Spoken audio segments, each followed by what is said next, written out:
जब युद्ध कर कर वापिस लौट रहे थे, माँ कैकेयी साथ में है, अद्र रहने का समय है। राजा बाली का बगीचा पड़ता था मेरे भगवत प्रेमी।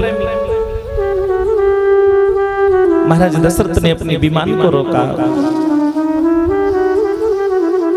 और उस मंत्री से कहा, पहरेदार से कहा, बोल भैया आज हम थोड़ा सा रात्रि विश्राम करना चाहते हैं प्रभु। मंत्री ने कहा, बोले महाराज आप रात्रि विश्राम तो कर सकते हो, लेकिन 3 शर्तें हैं। कौन कौन सी? प्रथम, हमारी राजा के आज्ञा के बगैर इस बगीचे में कोई प्रवेश नहीं कर सकता। और हमारे राजा की 3 शर्तें हैं। वो कौन कौन सी शर्तें हैं? प्रथम, बोली वृंदावन विहारी लाल की जय। जय जय श्री राधे श्याम। 3 शर्त। प्रथम तो आप युद्ध के लिए तैयार हो जाओ। हमारे राजा से जो युद्ध कर सकता है वही इस बगीचे में ठहर सकता है। लेकिन राजा बाली से महाराज दशरथ थोड़ी ना युद्ध कर सकते थे, क्योंकि उसको तो वरदान था, आधे बल को खींच लेता था। और अगर ये भी नहीं करना चाहते हो ना, तो आप अपनी भार्या को छोड़ जाइए, अपनी स्त्री को छोड़ जाइए। और ऐसा कोई हो सकता है अपनी जीती जी अपनी स्त्री का त्याग कर दे? कभी नहीं कर सकता। अगर ये भी नहीं करना चाहते हो ना, तो आप अपना राज मुकुट छोड़ जाइए। आप अपना राज मुकुट छोड़ जाइए। महाराज दशरथ जी के नेत्रों से अश्रुधारा बहने लगी, रुदन करने लगे। लेकिन कैकेयी मैया कहने लगी, सुनो स्वामी, ये रोना धोना, हे प्राणनाथ, ये आपको बिल्कुल शोभा नहीं देता स्वामी। ये औरतों की तरह आंसू जो बहा रहे हो ना, मैं आपको सुंदर एक बात बताती हूँ। कौन सी बात? आप अपना राज मुकुट छोड़ दीजिए और मैं आपको विश्वास दिलाती हूँ, आज के बाद अयोध्या का राजा वही बनेगा जो इस राज मुकुट को ले जाएगा। नहीं तो आज के बाद कोई अयोध्या का राजा ही नहीं होगा। कहाँ है वो राज मुकुट? राजा बाली के दरबार में। भगवान श्री सुखदेव कहते हैं, हे राजा परीक्षित, सुमित्रा, कैकेयी और कौशल्या और प्रभु श्री राम के एक पुत्री भी है महाराज दशरथ जी के। महाराज तीनों रानियों में सर्व अधिक जो प्रेम करते हैं, स्नेह करते हैं, वो किसे करते हैं? कैकेयी को। कैकेयी आज कोप भवन में लेटी है। वो कोप भवन में लेटी है। और महाराज बाद में बुलवा लूंगा मैं, बेटा वहीं बैठो। बोली वृंदावन विहारी लाल की जय। जय श्री राधे श्याम। महाराज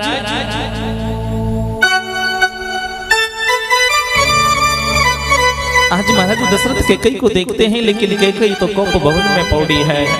बादी से कहा, क्या बात है? देखिए ज्यादा कुछ नहीं कहूंगा, कोई कुछ कहता है और कोई कुछ कहता है, लेकिन बड़ा सूक्ष्म लिखा है। और महाराज दशरथ कहते हैं कि कहो देवी क्या बात है, कोप भवन में कैसे पौड़ी हो? कहने लगी, महाराज मेरे उन दोनों वरदानों को आज प्राप्त करना चाहती हूँ प्रभु, मांग लो।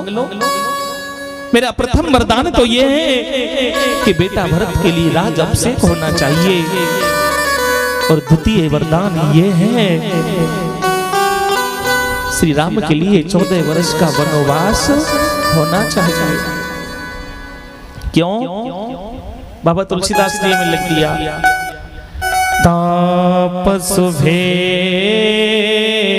विशेष उदासी। रामचरितमानस के अंदर लिखा बाबा ने, तापस भेष विशेष उदासी, 14 वर्ष राम वनवासी। तापस जैसा तपसी जैसा भेष हो, विशेष नाग विशेष शेषनाग अवतारी लक्ष्मण जी, दासी दासी माने सीता जी, और 14 वर्ष राम वनवासी। भगवान कहते हैं महाराज दशरथ जी ने बहुत रुदन किया है, पूरी अयोध्या के अंदर रुदन होने लगा। महाराज दशरथ जी ने आज सुमंत को बुलवाया और कहा कि सुनो भैया सुमंत, कि तूने क्या कर दिया है कि कई बड़े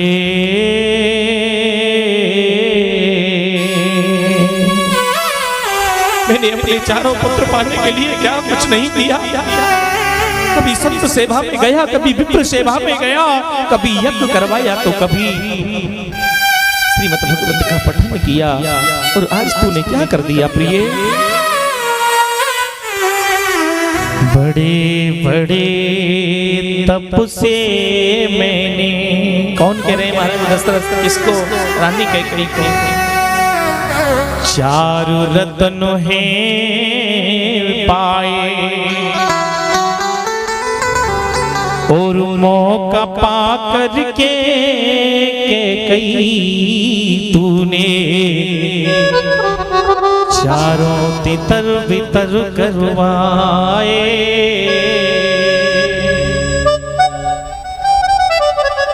प्रेम से कहो जय जय श्री। कथा को आधा घंटा हो गया, लेकिन अभी तो आधे लोगों को तो यही नहीं पता कि बारात किसकी आई है। क्यों? जन्म तेरो बातों ही बीती गयो वंदे। क्यों बीत गया? तूने कभू न राम कहो, जन्म तेरो बातों ही बीती गयो। क्यों बीत गया? आप लोगों का दोष नहीं है, ये ठाकुर जी की कृपा है। क्योंकि जिसके पास में पाप लिप्त है ना, उसका ध्यान भगवान की कभी कथा में लगता ही नहीं, और भगवान कभी लगने भी नहीं देते। और 4300 वर्ष पूर्व बाबा तुलसीदास जी ने भी एक बात लिख दी रामचरितमानस के अंदर। क्या लिखा? तजो मन हरि विमुखन को संग। मेरी माता, मेरी बहन, मेरा भाई, जो आपके पास बात करने वाला बैठा है ना, और जो भगवान के मंदिर जाने में, जो भगवान के लिए दान देने में, भगवान की कथा सुनने में व्यवधान करता हो, आपके कोई आड़ डालता हो, ऐसे व्यक्ति के पास कभी नहीं बैठना, ऐसे व्यक्ति की कभी संगत नहीं करना। बाबा तुलसीदास 4300 वर्ष पूर्व लिख गए रामचरितमानस के अंदर कि तजो मन हरि विमुखन को संग, जाके मत को मत उपजत पड़त भजन में भंग। जिसकी संगत करने से अपने भजन में विविधान हो जाए, उसकी संगत कभी नहीं करनी है। प्रेम से कहो जय जय श्री। सुमंत जी को बुलवाया और कहा कि देखो भैया सुमंत, मेरे बेटा को काकर की रस्म करवा के वापिस ले आना।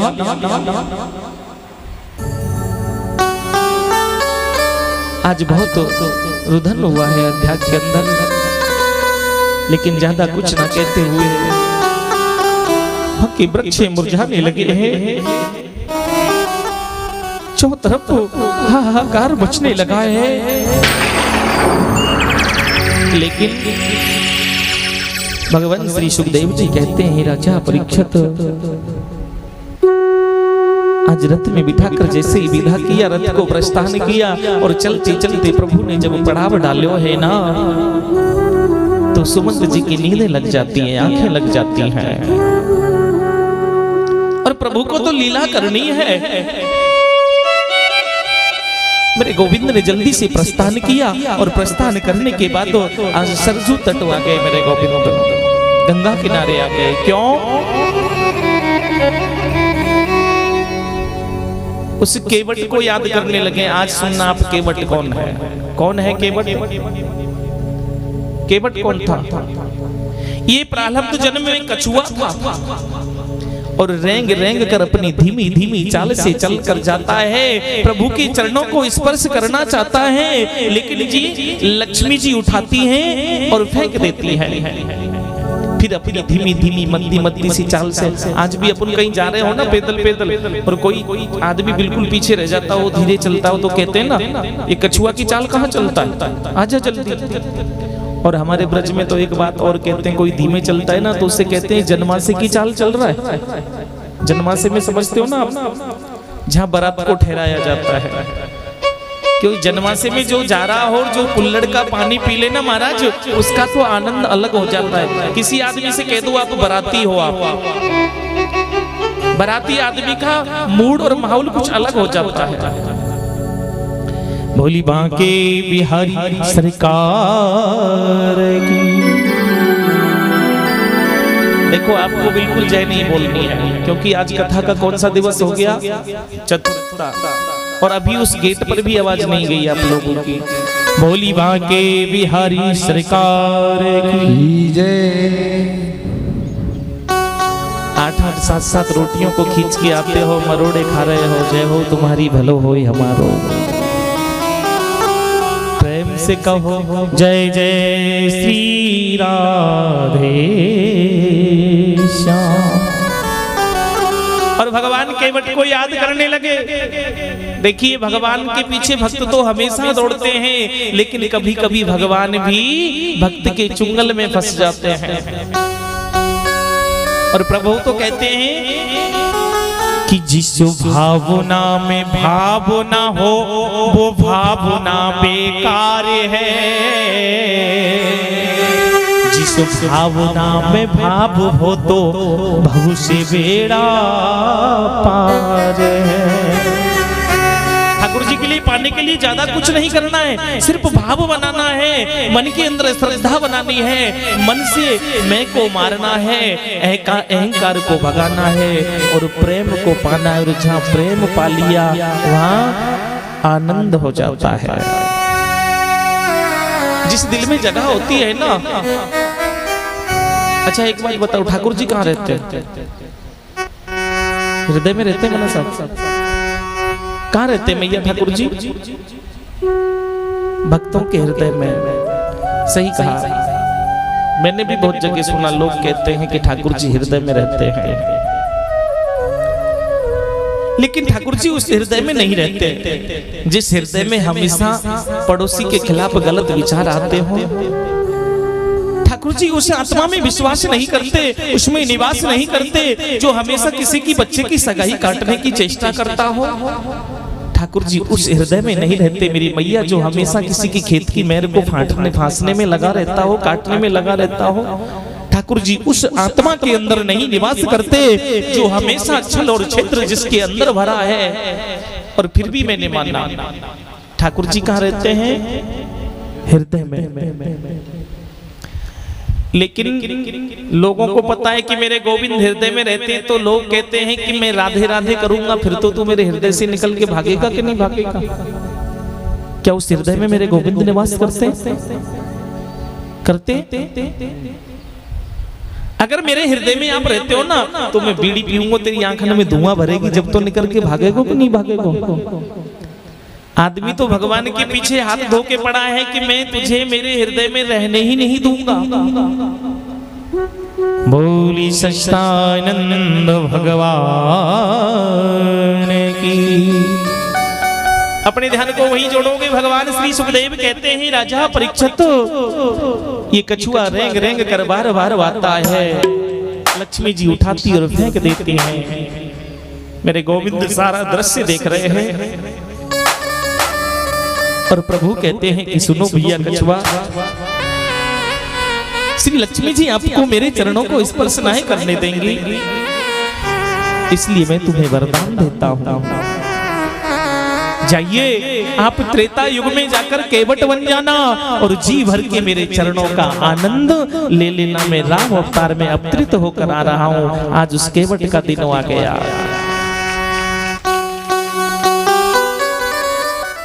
प्रभु ने जैसे ही केवट को याद किया, केवट आया और केवट ने कहा कि प्रभु मैंने तो सुना है आपकी चरण कमल रज से वो पत्थर की शिला अहिल्या आकाश मार्ग को चली गई।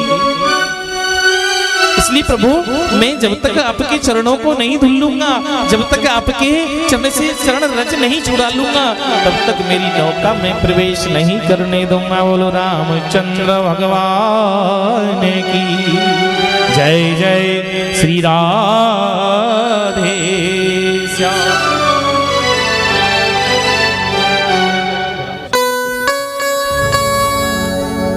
बोली गोविंद भगवान की।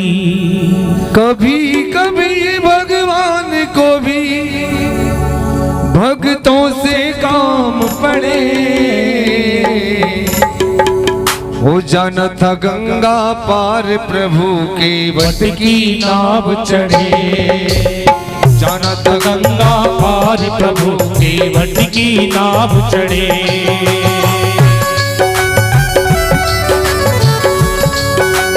दोनों हाथों की सेवा करते हुए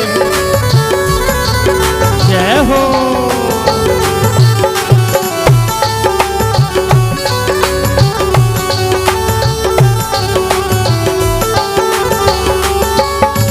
कभी कभी भगवान को भी, कभी कभी भगवान को भी भक्तों से काम पड़े। जाना था गंगा पार प्रभु के वट की नाव चढ़े। जाना था गंगा पार प्रभु के वट की नाव चढ़े।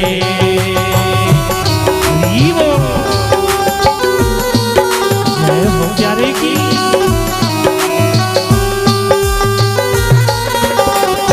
दोनों हाथों की सीधी सीधी सेवा करते हुए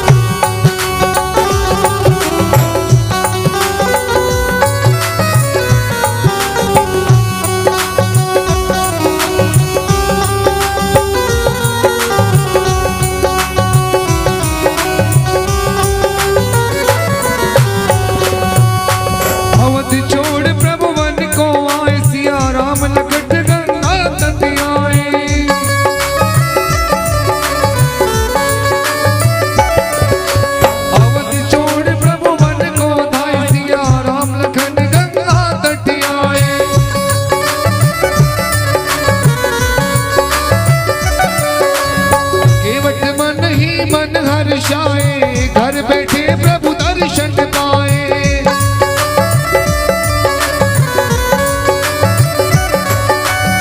हाथ जोड़ के प्रभु के आगे, हाथ जोड़ के प्रभु के आगे केवट मगन खड़े। जाना था गंगा पार प्रभु की वट की नाव चढ़े। जाना था गंगा पार प्रभु के वट की नाव चढ़े।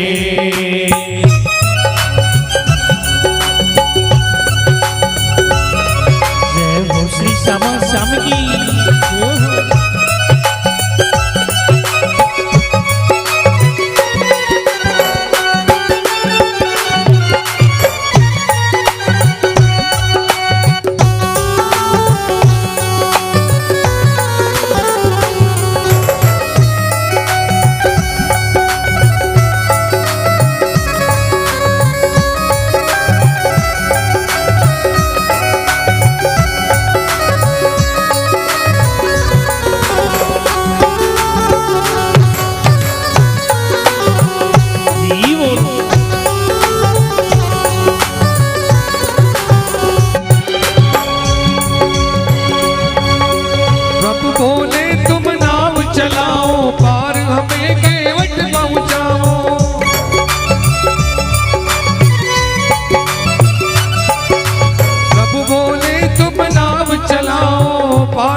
जानता गंगा पार प्रभु के मत की नाव चढ़े। ओ जानता गंगा पार प्रभु के वट की नाव चढ़े।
प्रभु के वट की नाव चढ़े।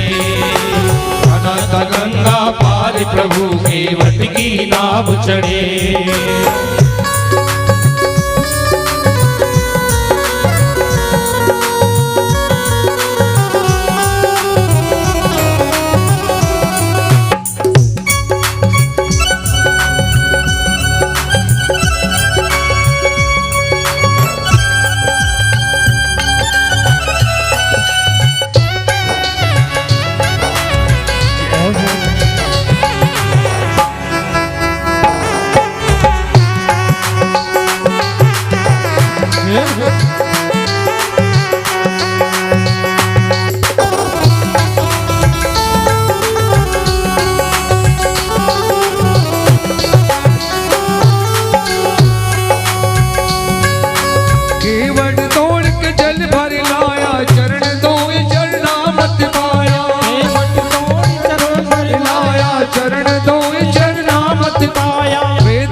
भक्ति के भाग बढ़े।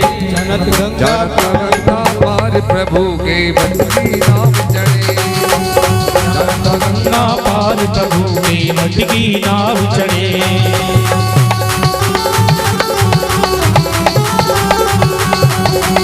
जानता गंगा पार प्रभु के वट की नाव चढ़े। प्रभु के वट की नाव चढ़े। प्रभु के वट की नाव चढ़े। प्रभु के वट की नाव चढ़े।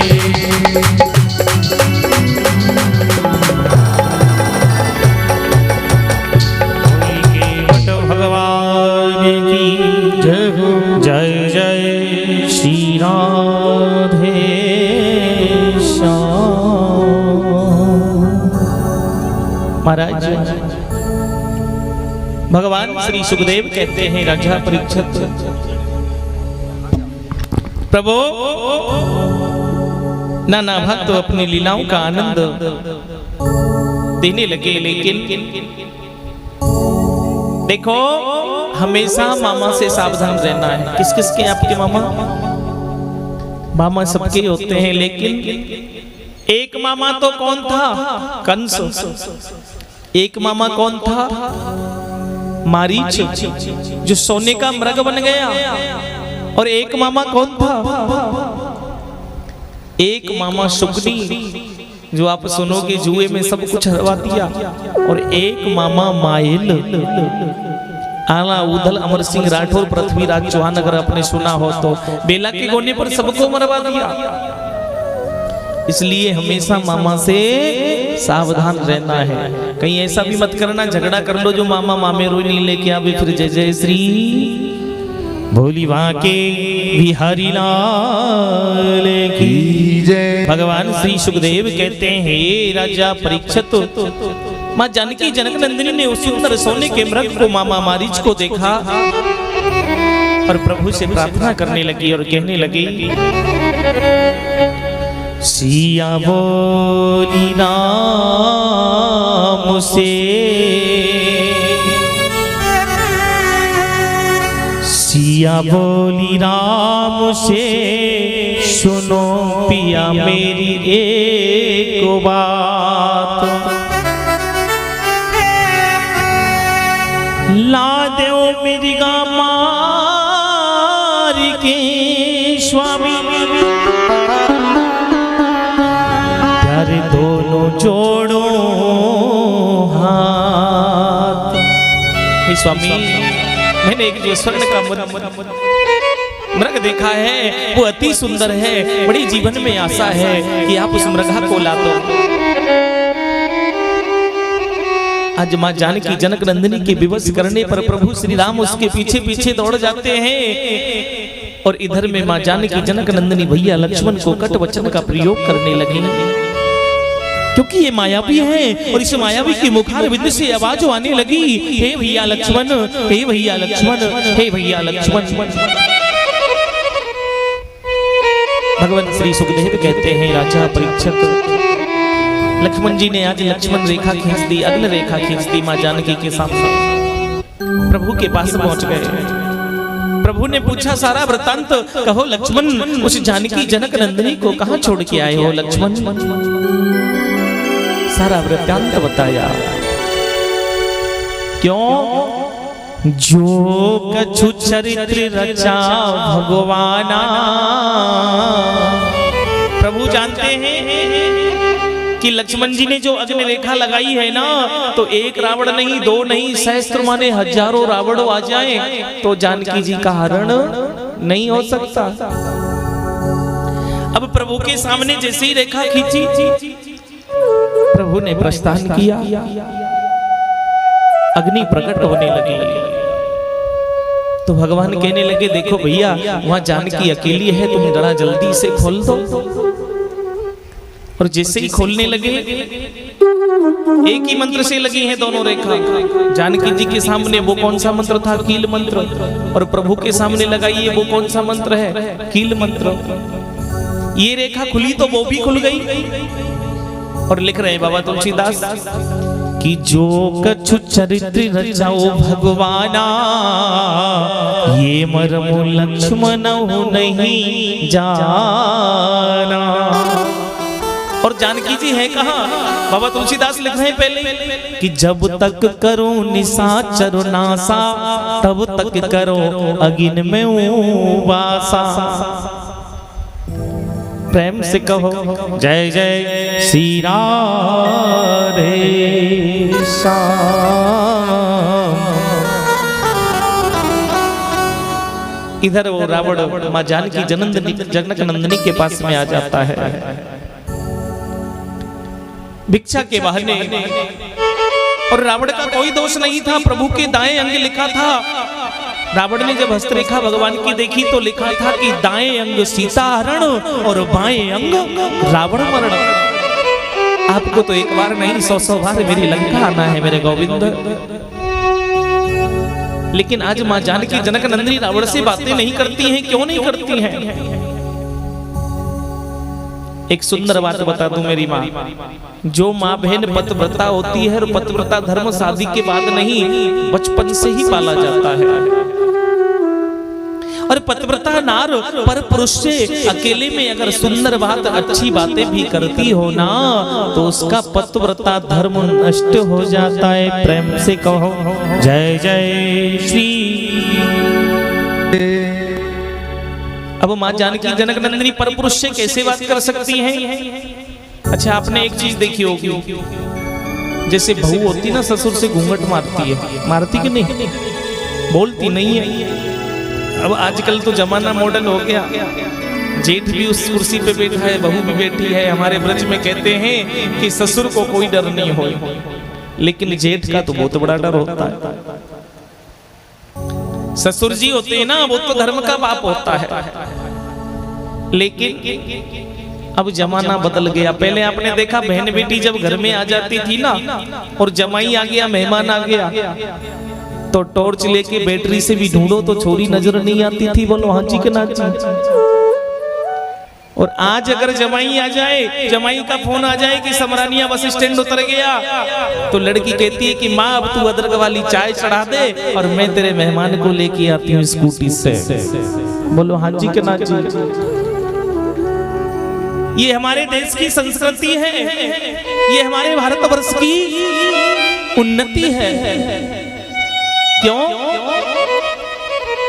मेरी माँ, मेरी बहन, मेरा भाई, आपने एक खेल और देखा होगा कि जब बेटी विदा होकर जाती है तो बहुत रोती है, और रोते रोते अपनी मम्मी से, पापा से, बुआ से, मामा से, फूफा से जो भी मिलता है उससे कहती है कि मुझे कहाँ भेज रहे हो, मुझे कहाँ भेज रही हो माँ। बुरा मत मानना मेरा भगवत प्रेम, कहना नहीं चाहता लेकिन समय के अनुसार कहना पड़ रहा है। तुझे नहीं पता तू कहाँ जा रही है? 10 महीने से फोन पे बात करती है और आज कह रही है कि मुझे कहाँ भेज रहे हो। ये हमारे भारत का भविष्य है। लड़का देखने भाई और पिता जाता है, और लड़का और देखकर भाई पिता वापस नहीं आता, तब तक तो मैडम पर मोबाइल नंबर आ जाता है। प्रेम से कहो जय जय श्री राधे श्याम। बहू और एक बच्चा, बहू और एक बच्चा एक पिघला लोहा होता है मेरे भगवत प्रेमी। जिस सांचे में डाल दिया जाता है वैसा ही नग बनकर वो तैयार हो जाता है। एक बात और देखी होगी, जब बहू बनकर, लाड़ी बनकर लड़की जब विदा हो जाती है तो गाड़ी वाला गाड़ी को लॉक कर देता है। ससुराल में पहुंचते लाड़ी की उतराई गाड़ी से मांगता है। मांगता है कि नहीं मांगता? मांगता है। और जब लाड़ी गाड़ी से उतरती है ना तो उसे चलना नहीं आता। बोलो हाँ जी के ना जी। आपके यहाँ पता नहीं, हमारे यहाँ तो 2-2 जनी पकड़ लेती है बेचारी को। ऐसे समझो जैसे टाइफाइड बिगड़ गया हो इसका। और अगर उसी समय सासू से झगड़ा करा दिया जाए तो बताओ सासू जीतेगी कि बहू? बहू। यही तो है ठाकुर जी की लीला इस संसार में। बोली बांके बिहारी लाल की जय जय श्री राधे श्याम।